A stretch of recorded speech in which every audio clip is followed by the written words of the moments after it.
Багштай болон ангийнхандаа орой минь төргийа. Намайг заяа гэдэг эмч мэргэжилтэй. За багшийнхаа хөтөлбөрт оролцсонд маш их баяртай байна.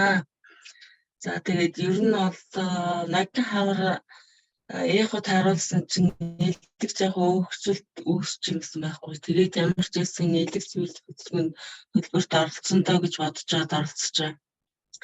Тэгээд ер нь яг их хоолны хувьд бол нэг зовоод байсан юм байхгүй. Тэгээ харин телевизэн тавихад ерөөсөө за ёстой хэцүү байсан. Ер нь 5 минут болохгүй шахуулт гаргаад байсан. За тэгээ би сүүлийн 2 телевизийн үед зад болдог ч юм уу. Ямар юм бис дийлдэхгүй юм шиг байна. Багш нөгөө нэг би султай за тэгээ дийлдэхгүй хүмүүс байдаг гэсэн одоо би тэрэнд нь орж байгаа юм байлгүй те гэж бодсон ч гэсэн за ямар ч байсан цаана гарна гэж бодоод ирээд одоо гүрээсээр байгаа цаана гараад одоо ингээд бодохдоо их дажгүй цаана гарцсандаа их баяртай байна. Тэгээд одоо миний би хөнгөн шингэн их сайхан эргээд ер нь залуу насндаа очсон юм шиг тиймэрхүү байдалтай байж байна. Тэгээд багштай маш их баярлалаа. Бас ангийнхандаа бас баярлалаа. Тэгээд ангийнхандаа эрүүл их сайхан бүхнийг хүсье. Тэгээд ерөндөө болоод багшийн 2 сургалтанд сурч ирсэн.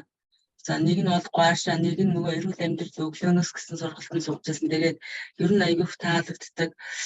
Багшийн маань ярьж байгаа яриа үнэхээр орж байгаа хичээл нь үнэхээр цэгцтэй, надад үнэхээр таалагдсан болохоор зэрэг би ер нь даахыг хүсдэг. За тэгэл хойд нь болоод одоо ямар ч байсан нээлтний хөтөлбөрт орно л гэж бодож байна.